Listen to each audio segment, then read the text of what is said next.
ايوه السلام عليكم. عليكم. عليكم السلام. سني ام شيعي؟ وعليكم السلام ورحمة الله. سني ام شيعي. شيعي؟ شيعي. ايه. لماذا يا رجل؟ أنت أعطاك الله العقل، حياك الله. شنو مخابير احنا الشيخ رامي؟ لا أنا آسف، لا أنا أقصد يعني الشعب يلطم ويضرب دماغه ويضرب بالسكين وبعدين يقعد يقول القرآن ويسب الصحابة وبتاع، فالشيعي شيء كده، فأنا بس خايف عليك. الشيخ رامي هذول اقول لك علمائنا بأجمعهم قالوا هذا التطبير ما لك صح، بس هم الناس. جميل جدا. هات لي فتوى صادق الشيرازي قال التطبير لا يجوز حرام. كل العلماء. ما أنا بقول لك هات لي فتوى صادق الشيرازي قال التطبير حرام.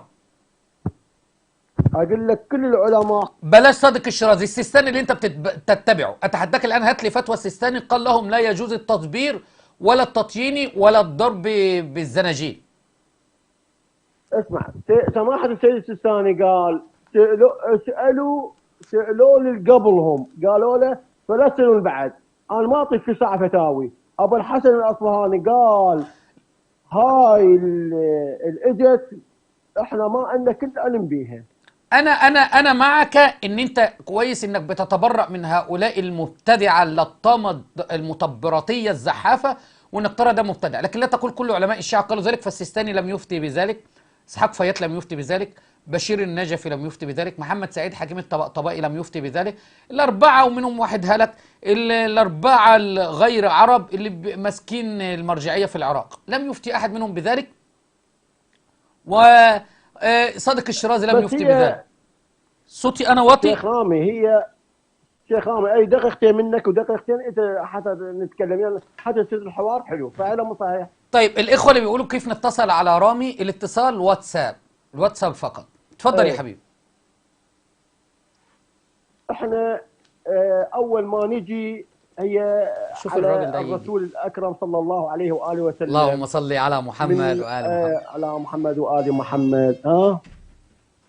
قال تركت فيكم اثنين، كتاب الله وعترة أهل بيتي. أنا مالي ومال الكتاب والعترة الآن؟ بقول لك مين اللي أمر بالتطبير، بتكلم عن التطبير الآن. اللي في العترة لم تلطم ولم تطبق، العترة لم تبني حسينية، العترة لم تقل يا علي ولم تقل نحن غير لحسن ما عند وسيلة.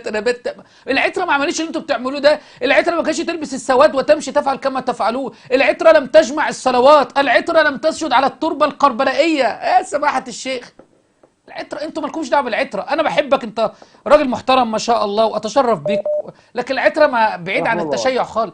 لا اكثر شيء زي ما يجي مثلا واحد يقول لك ايه ابليس مؤمن، اقول له اعوذ بالله، ابليس اول الكافرين.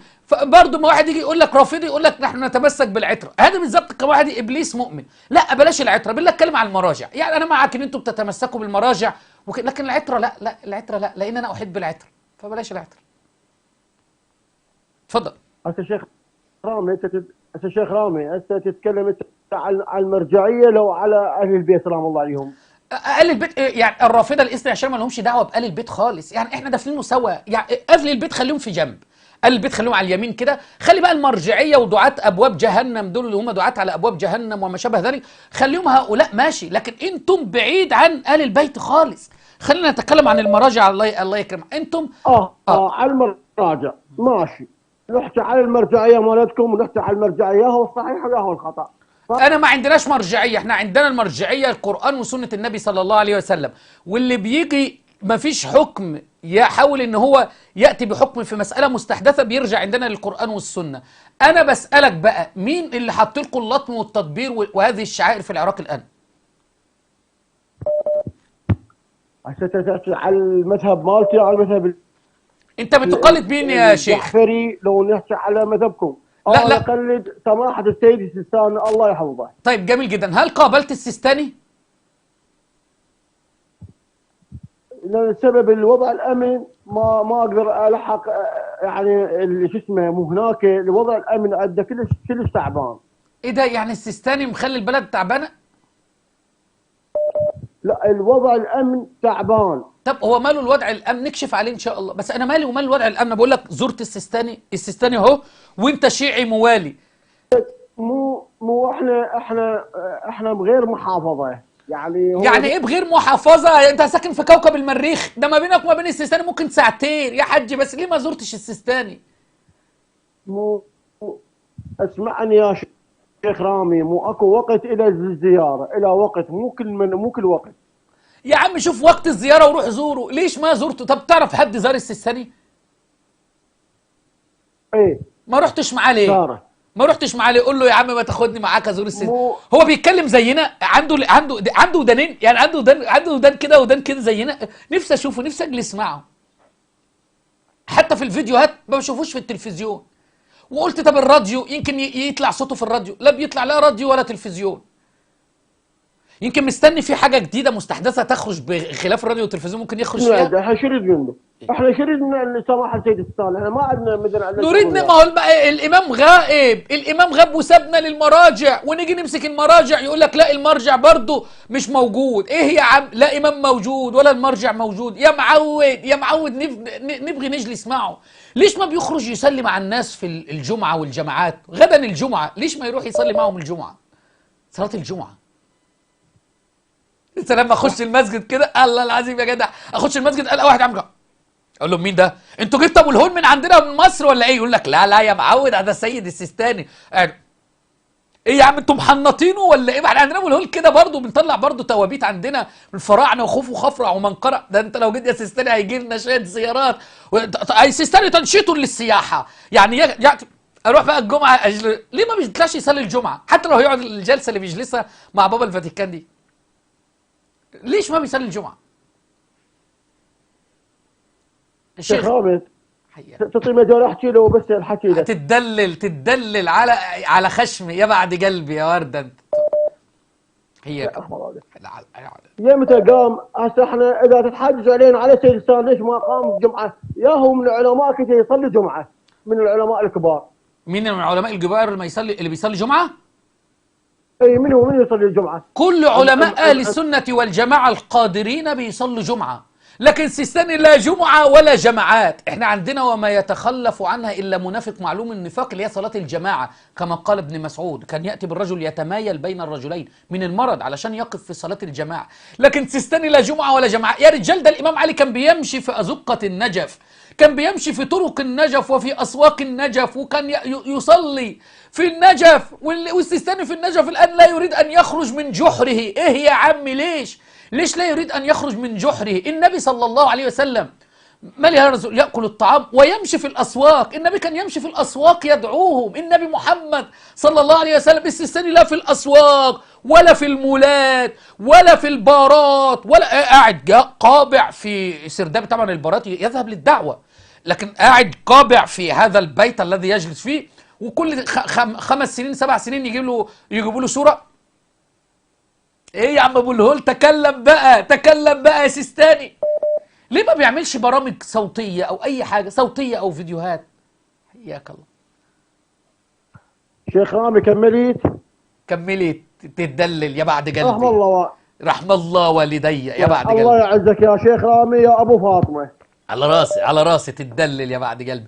انا نفسي اشوفه بقى في فيديو، يطلع فيديو كده يقول انا ارد على رامي عيسى، انا موجود. يعمل حتى زي ريبوت كده، يعني اي حاجه. شفت الريبوت يطلع يعمل زيه كده اي كلمه، بس نفسنا نشوف بقه بيتكلم كده، يقرا لسوره الفاتحه يا عم. ياك الله. اللهم صل على كملت يا شيخ رامي. تتدلل يا بعد قلبي، تتدلل على راسي. والله الكلام كله لك، احنا كش ما نقعد نتكلم، ما نقعد نحاول. على راسي يا بعد قلبي. يا شيخ رامي تتدلل. نتناقش بالدين، ترى مناقش الدين. امال يعني احنا بنتكلم على ماتش كوره الان بالله عليك؟ يعني بنتكلم على ايه دلوقتي؟ واحنا بنتكلم على الدين. انا بس عايز اعرف، لا جمعه ولا جماعات ولا درس ولا مدارس ولا ماذا انتفعت الامه من السيستاني؟ وما نيجي نتكلم يقول لك السيستاني تاج راسك. يا عم تاج راسي ايش بس يا عم؟ عنده 94 سنه، ما شفناهوش في فيديو، ما شفناهوش تكلم في اي شيء. هو صوته عوره؟ انا اسف. شيخ رامي تدلل يا بعد قلبي على خشمي، على خشمي يا بعد قلبي. انت مناقشه جديده وعندنا عركه، يلا بس لا لا لا سؤال ابد، واحد. على راسي، على راسي يا بعد قلبي، تدلل تدلل. جدي الشيعه حياك، انا على راسي على راسي يا بعد قلبي. طب من اول من البس السيستاني العمام؟ انا شفت له صور كان بالعمامه البيضاء وبعدين اتقلبت للسود. من اول من البسه السيستاني؟ من الذي شهد له بالاعلاميه؟ ايه، مين اللي شهد له بالاعلاميه؟ وهل وصل لمرحله السطوح؟ كمليت تدلل على خشمي على راسي يا كمليت بعد قلبي، درس تدلل عند تدلل. سيد طب ايه اللي خلاه يصلي مكان الخوئي؟ يعني الخوئي اما مات هو اللي صلى الجنازه عليه، مين اللي قدمه ان يكون مرجعيه بعد الخوئي؟ هو مو ايه بس يا مو ايه بس، تدلل يا بعد قلبي على خشمي على راسي. حياك الله يا بعد قلبي، حياك الله. ضياء الصالحين للخوئي منهاج الصالحين للسيستاني نفس رساله منهاج الصالحين بتاعه الخوئي دي، ولا اسمها ايه الفتاوى؟ ايه الفتاوى هنا؟ نفس الفتاوى هنا. هو بيقلد من مين؟ يعني واخد كل حاجه من الخوئي. قول لي ايه كتب السيستاني اللي احنا استفدنا منها او اشرطتي؟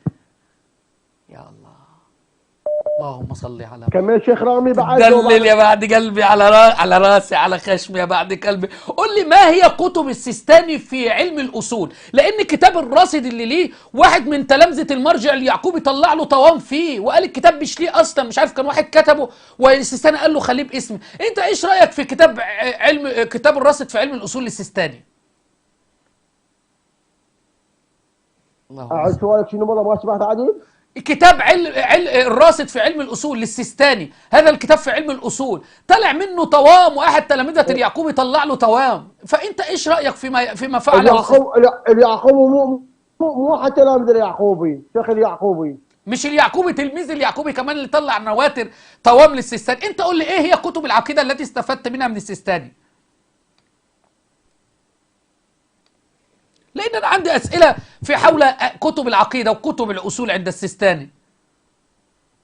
نعم شيل مثلا شيل اي كتاب مثلا تريد، مو عنده كتب خير من الله. تدلل يا بعد قلبي على راسي على راسي، تدلل. قول لي اي كتب يا عم استفدت منها من السيستاني او استفدنا منها.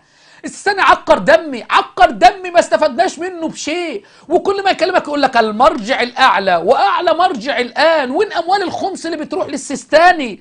تدلل يا بعد قلبي على راسي. ماذا ابخر بالله عليك، ابخر شويه بس لحسن انت حررتني جامد جدا. موضوع السيستاني بيعمل لك شويه افشخانات كده، والله العظيم يا جدع تبخر والله العظيم يا جدع. موضوع السيستاني فعلا موضوع صراحه يعني انا نصيحه لك والله العظيم، لو بتقلد السيستاني ما تقلدهوش، نصيحه مني انا. اي أيوة والله لو بتقلد السيستاني انا بقول لك والله العظيم لو قلدت رامي عيسى ارحم.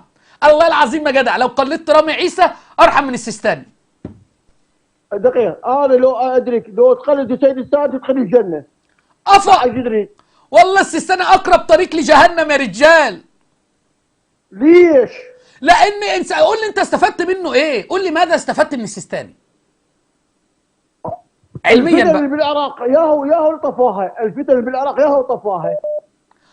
ان شاء الله مطافي بيطف او السيستاني يعمل كل ما ينفخ السيستاني يطلع دخان اكتر. مطافي والله العظيم يا جدع. انا والله العظيم يا عم لو كان اشتغل في مطافي كان ارحم. والله العظيم لو كان اشتغل في مطافي يا عم كان ارحم لينا وارحم لامه محمد صلى الله عليه وسلم. يعني هو جاي يطفي الفتن، انت بقى استفدت منه ايه؟ استفدت إيه؟ ولا اجيب لك تسجيل عبد المجيد الخوئي اما بيقول لك السيستاني طلع فتوى بترك قوات التحالف تدخل علشان تقضي المهمة. هتعمل ايه قوات التحالف؟ هتسلمنا العراق ونحكم احنا الشيعة. وحكمت الشيعة، وانت شفت الميليشيات الارهابية الان.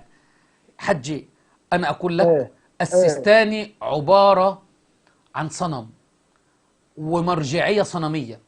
نصيحة لك لا تقلد هذا الصنم. شيخ رامي انتم ما عندكم ميليشيات؟ ما عندكم لا ما عندنا ميليشيات ولا انتمي لميليشيات ولا مش ميليشيات. ما عندنا ميليشيات. خليك يعني انتوا عندكم واحنا عندنا خلاص. يعني بما انك تبرأت من عندكم الان، انت قول لي الان انك خلاص تبرأت من التشيع حتى ادعوك لمذهب النفس المطمئنه، مذهب اهل السنه والجماعه. اجيبك انت شيع، انت اصلا ماشي كده بالخطا.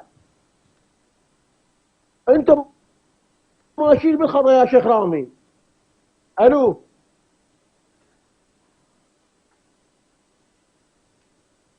مش اتبخرت يا حجي؟ خلاص بقى مش اتبخرت، خلاص خلصت يا حجي، خلصت بقى، تعالى تاني ان شاء الله. شكرا ليك يا حاج.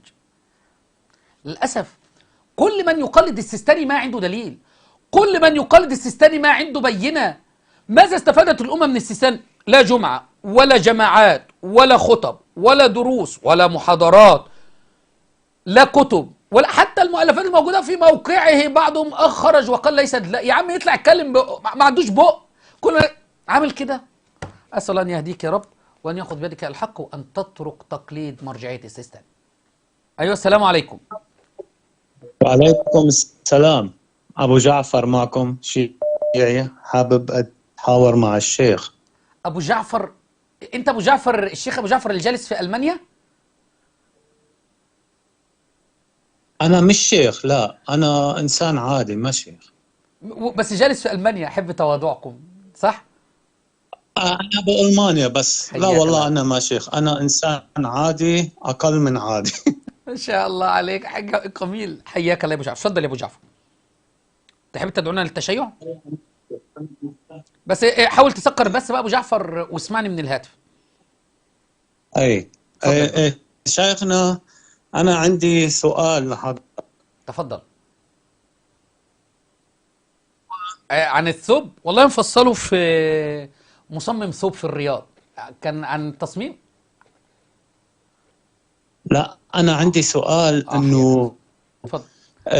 في كثير من الشيعة وأنا منهم مثلا، يعني نحن بنحب الإمام علي وما بنؤمن كثير بالروايات اللي بيقولوها بالمشايخ الشيعة.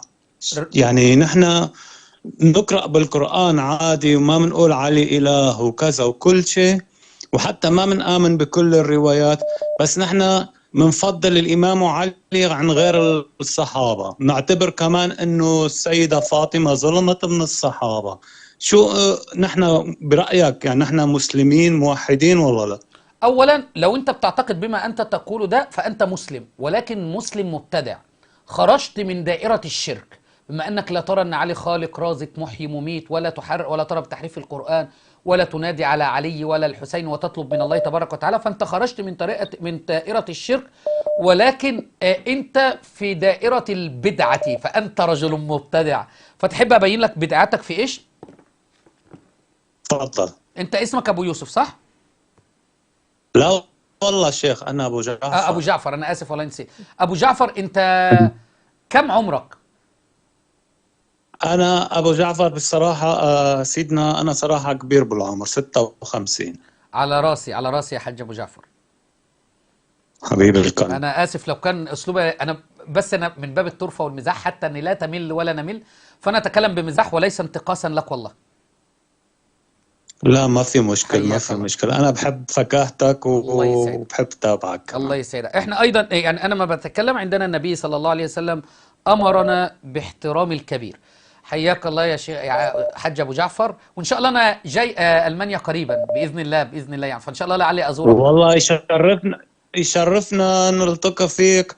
أنا زي ما أقول لك، أنا صحيح شيعي بس بحبكم وبحب كل الناس، وما عندنا أي مشكلة مع أخوان. ان شاء الله انا هسجل رقمك يا ابو جعفر، وباذن الله فعلا والله انا ناوي اتي المانيا قريبا باذن الله، يكون اتشرف بزيارتك ان شاء الله.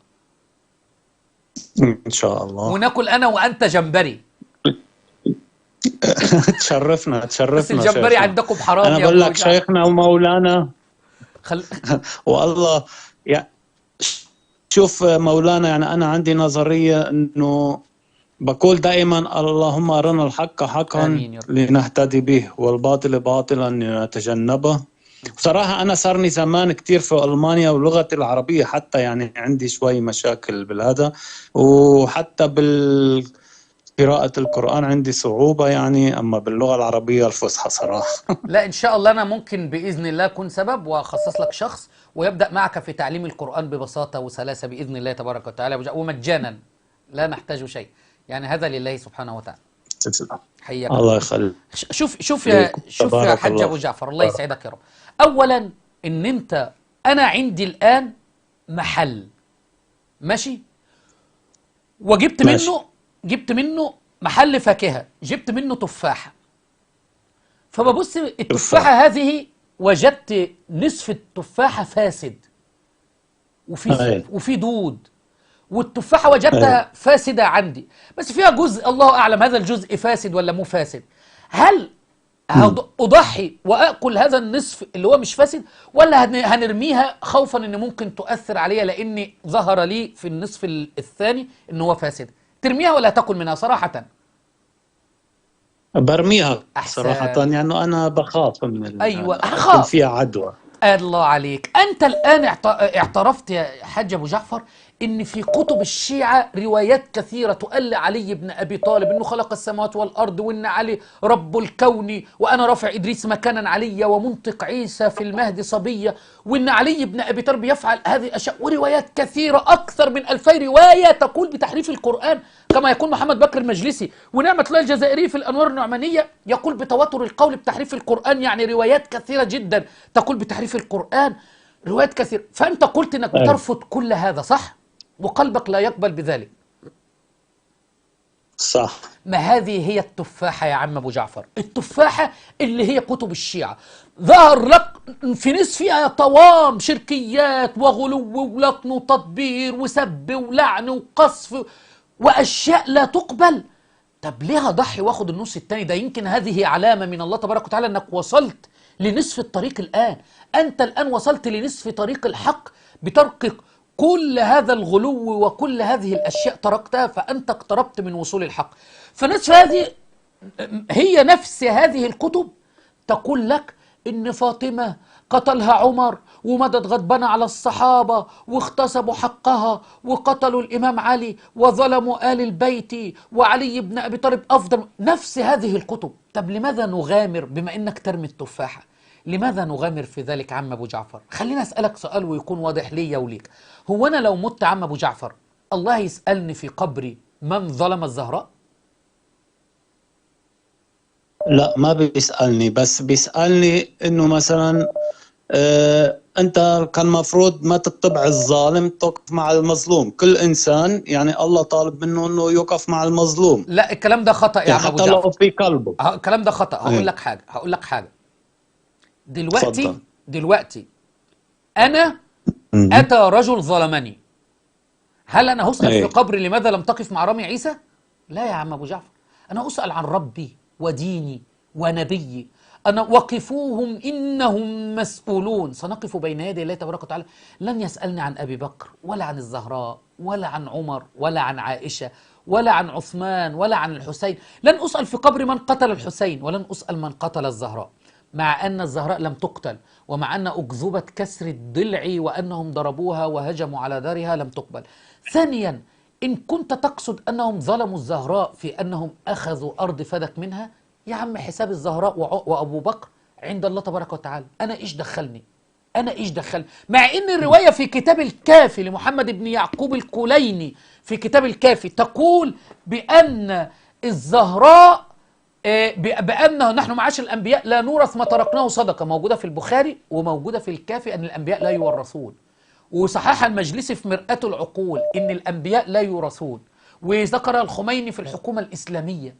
فأبو بكر استند على حديث موجود في كتب السنة وكتب الشيعة صحيح. وفاطمة رضي الله عنها ما كانت تعلم الغيب، قل لا يعلم من في السماوات والأرض الغيب إلا الله وليس فاطمة.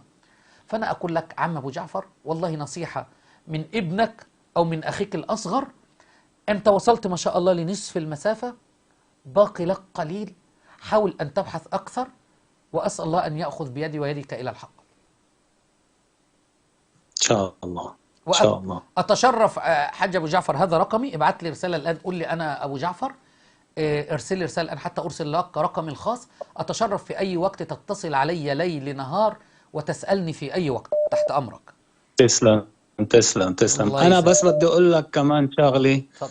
أنا من يومين 3 وقفت صلي على السجدة، يعني حط راسي على السجدة، على التربة، لأنه ما في على التربة. لأنه أنا ما عندي، ما شاء الله. لأنه أنا فكرت يعني مكتوب عليها مثلا الحسين، أما هيك. أي والله أنا فكرت إنه والله في إيدي الآن مكتوب عليها الله، علي، حسين.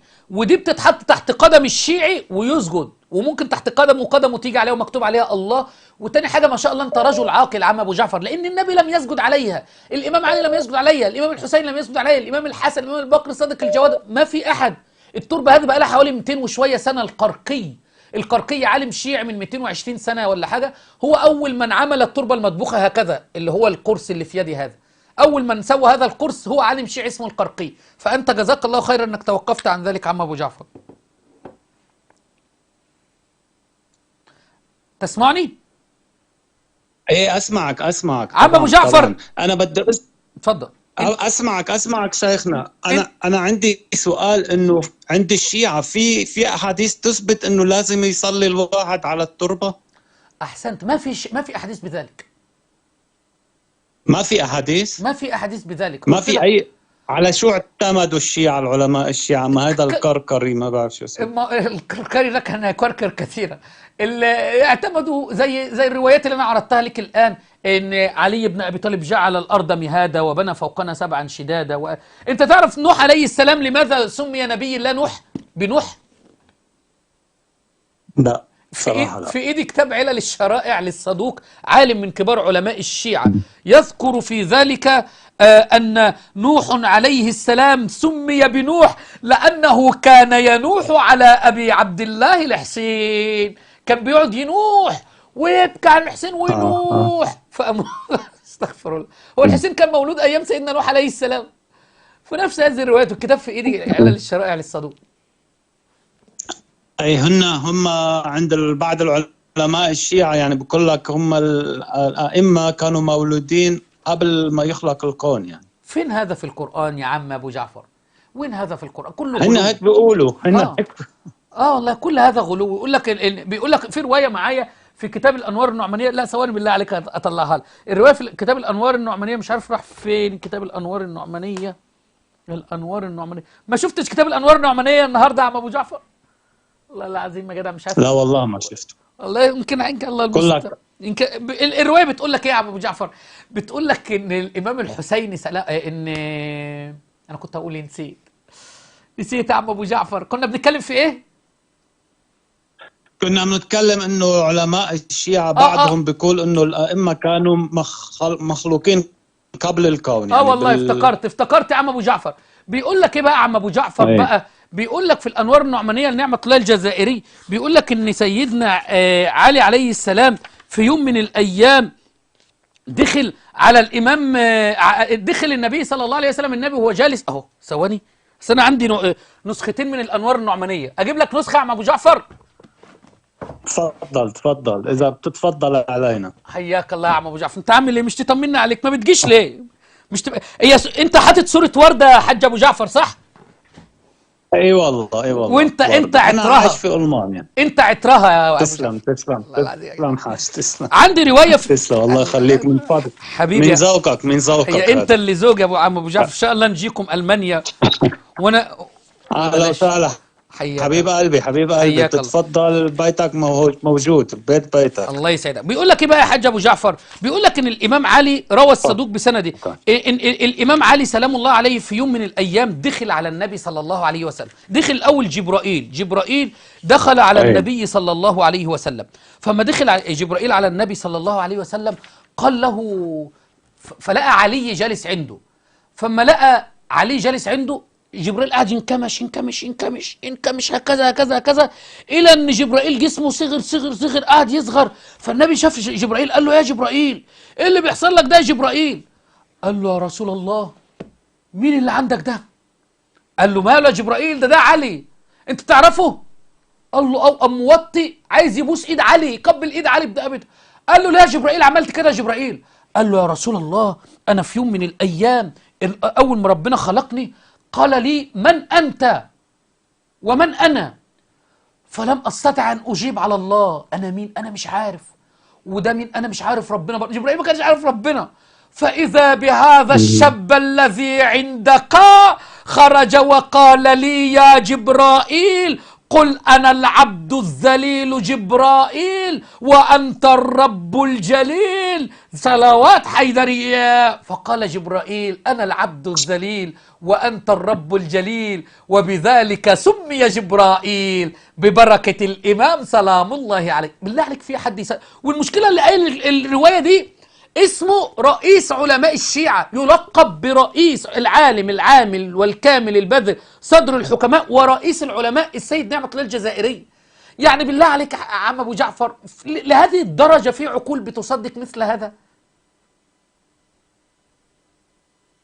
سمعني والله ما بعرف، يعني في ناس ايه بسمعك طبعا، يعني في ناس مصدقة. اي والله، بس في ناس بس انا الله سبحانه وتعالى يسالني يوم القيامه. احنا ممكن نسميه رئيس العصابه، اي والله العظيم نسميه رئيس العصابه، رئيس المضللين، لكن رئيس العلماء يعني ماذا بقي له؟ وفي نفس الكتاب يقول لك بتواتر القول بتحريف القران، وفي نفس الكتاب يقول لك قال علي بن ابي طالب والله قد كنت مع ابراهيم في النار وانا الذي جعلتها بردا وسلاما، وكنت مع نوح في السفينه فانجيت من الغرق، اعوذ بالله. فانت يا عم ابو جعفر الله عليك، والله يعني شرف لي ان انا اتكلم معك. فهمت عليك شيخنا. يعني هي الفكرة عندهم انه هو علي، يعني امامه علي يعني مخلوق مع، يعني كيف بدي اقول لك، يعني قبل ما يخلق البشرية وهو مع الملائكة. ايوه وجدت الكتاب عم ابو جعفر، عم ابو جعفر وجدت النسخة اللي كنت بدور عليها، مش النسخة الحمراء ده ايه، حمرة زي ظهر السيستان ده هي، لكن انا وجدت النسخة السوداء تلبس السواد على ابي عبد الله الحسين. الرواية بتقول لك ايه بقى، ان سيدنا علي دخل ورأى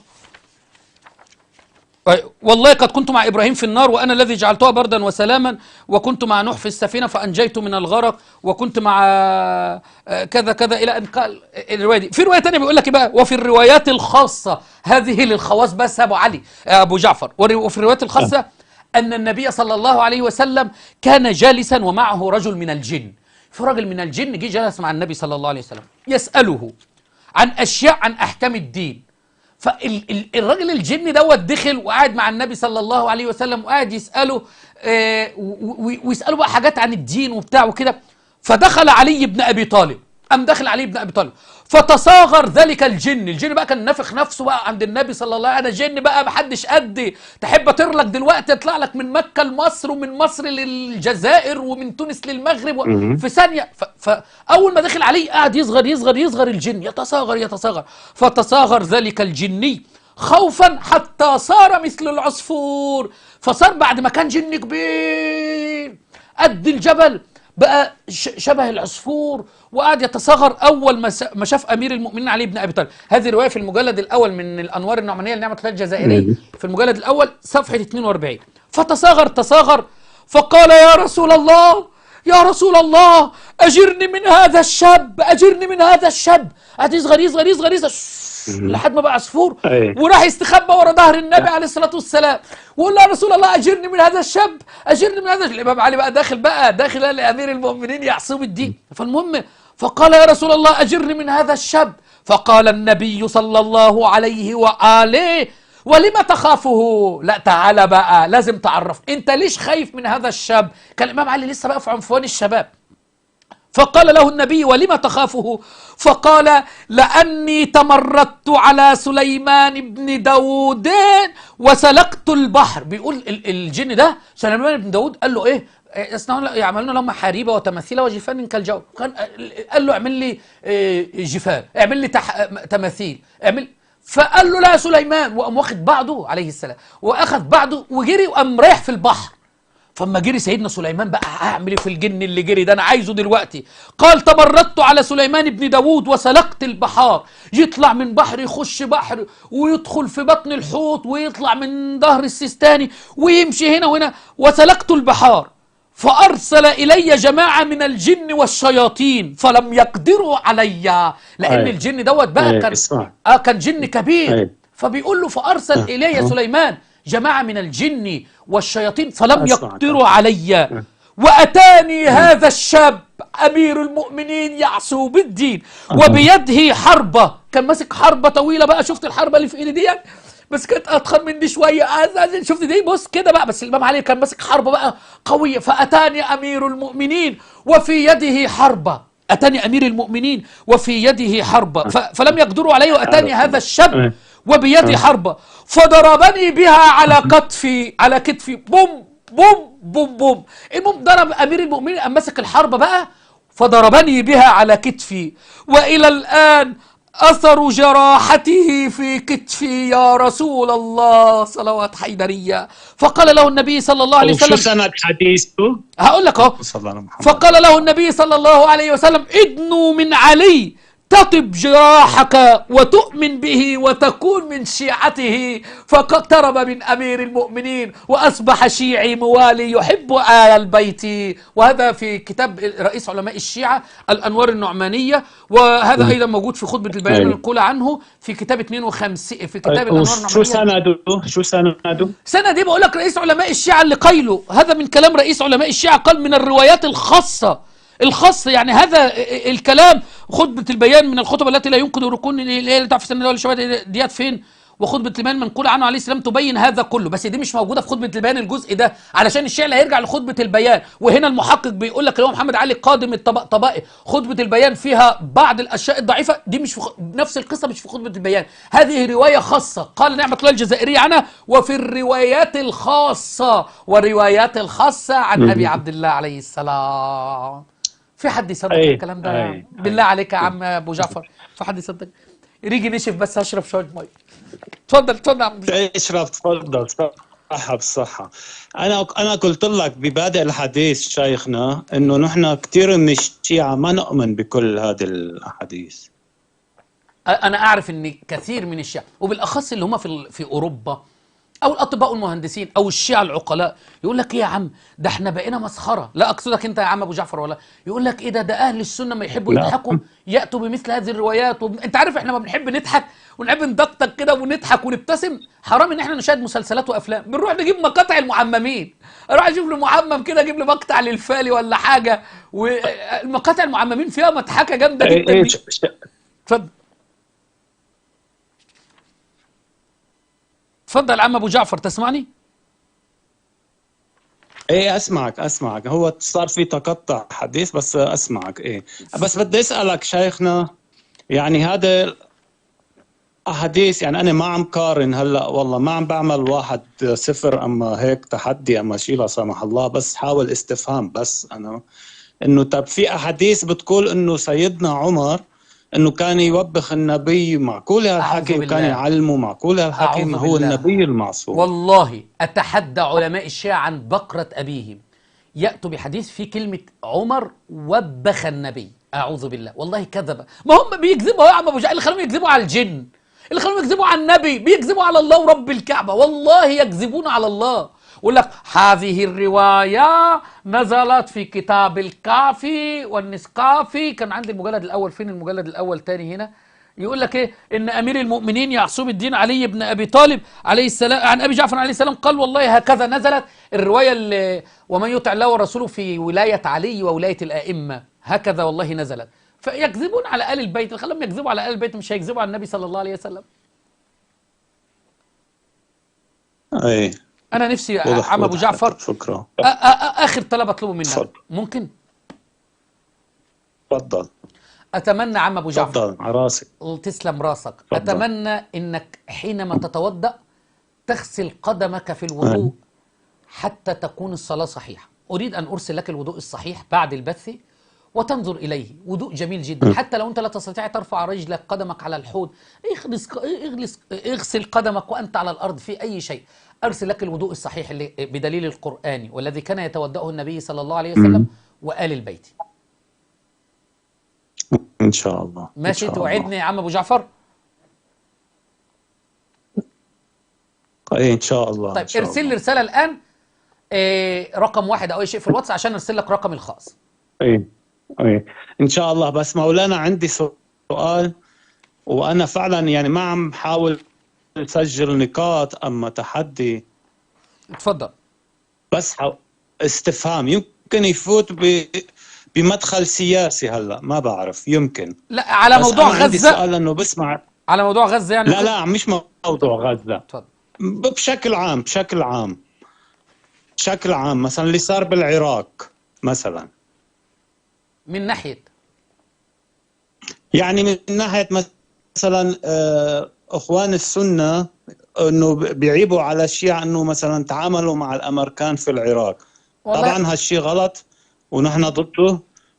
بس انا في سؤال عندي، طب ما في كثير من الدول السنية حتى من الشعوب السنية يعني واقفة والله يا عم مع ابو جعفر، انا رجل لا اتحدث في سياسه ولا اتكلم في سياسه، وانا ما علقت الان على الموضوع اللي انت بتقوله او ما شابه ذلك، لكن انا موضوعي دين، اخذ بيدك الى الطريق المستقيم، اما السياسات فاسال غيري فيها، لكن لو دين على راسي.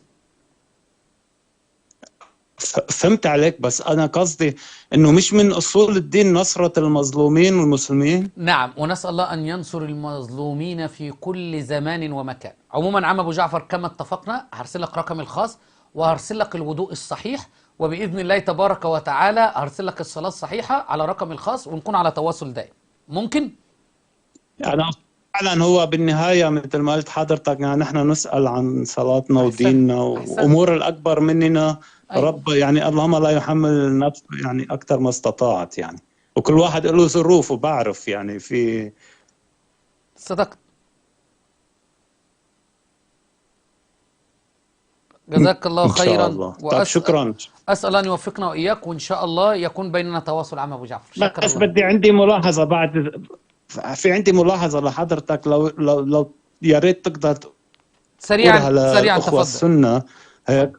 إيه سريعا، لأنه هن بيتهموا كل شيعي إنه بطاقية، أما بيكره المعصومين، أم بيكره الخلفاء وبحرف القرآن. بس ما، وإذا واحد قال لهم أنا مش هيك، أنا عندي أصدقاء سنة بقول لهم أنا يا عمي ما هيك، والله ما هيك، لا بلعن الخلفاء ولا بقول القرآن محرف ولا هذا، وكلهم على راسي وعيني وأنا بصلي، وعلي إمام إنسان كان يعني إنسان صحابي طيب، يقولوا له أنت تعمل التقية قدامنا. يا أخي ما عم بعمل لا، هذا التقية، هذه الكلام قناعاتي. ليش؟ خطأ، هذا الكلام خطأ، وأنا معاك بقالي داخل في 28 دقيقة. لو كنت رأيت إنك بتستخدم التقية ما كنت أعطيتك كل هذا الوقت. أنا أعرف أنك إن شاء الله صادق في كلامك، وليس الشيعة كلهم سواسية. في شيعة عقلاء كثير جدا لا يقبلون بالسب ولا بالغلو ولا باللعن ولا بتحريف القرآن تسلم. ولا بأي شيء. أسأل أن يوفقك أخي الأكبر أبو جعفر، وأن يصلحنا وإياك لما يحب ويرضى، وإن شاء الله على شكرا تواصل بإذن الله. شيخنا. شكر الله لك. شكر الله لك. شكرا. شكر الله لك. سلام. عفوا طولنا عليكم. أبدا عفوا شرفنا بك يا أبو جعفر. مع عفوا السلامة. طولنا عليكم. مع السلامة. مع سلام. السلامة. مع السلامة. أسأل الله أن يهديك يا أبو جعفر، وأن يأخذ بيدي ويدك إلى الحق. إن شاء الله أرسل لك الوضوء الصحيح والصلاة الصحيحة، والحمد لله الذي أظهر لك بطلان هذا المعتقد، وأسأل أن يأخذ بيدك إلى ما يحبه ويرضى.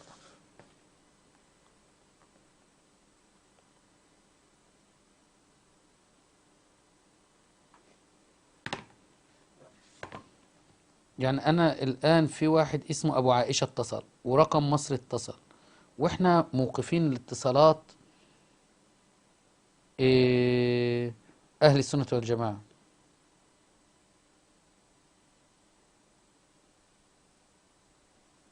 خلينا ناخد شوية اتصالات بقى المعممين. أيها الأكارم اللي موجود يضغط لنا لايكات، جزاكم الله خيرا وأحسن الله إليكم. كنت بإذن الله تبارك وتعالى عندي لكم إن في يوم من الأيام، مش من أيام زمان، شفتوا قصة الجني؟ الله العظيم ده لو بحكيها ابن الصغير مش هيصدق. والله العظيم لو بحكيها لابني الصغير ما هيصدق. وبعدين الجن قاعد يصغر يصغر يصغر، والنبي عليه الصلاة والسلام يقول له مالك؟ كان جبل بقى حتى صار كالعصفور. فقال يا علي، فقال يا رسول الله. قال له نعم جني. قال له ابعد هذا الشاب عني. قال له ليه؟ قال له جاني برمح يا رسول الله، وانا ما كنتش راضي اسمع كلام سليمان، وعايز بقى يا رسول الله قام ضاربني بالرمح. الامام علي ما بيعومش، لا ده بينزل بيغوص الامام سلام. وان انكرت ذلك فانت ناصبي تبغض ال البيت لست موالي. لو انكرت ذلك ولم تقبله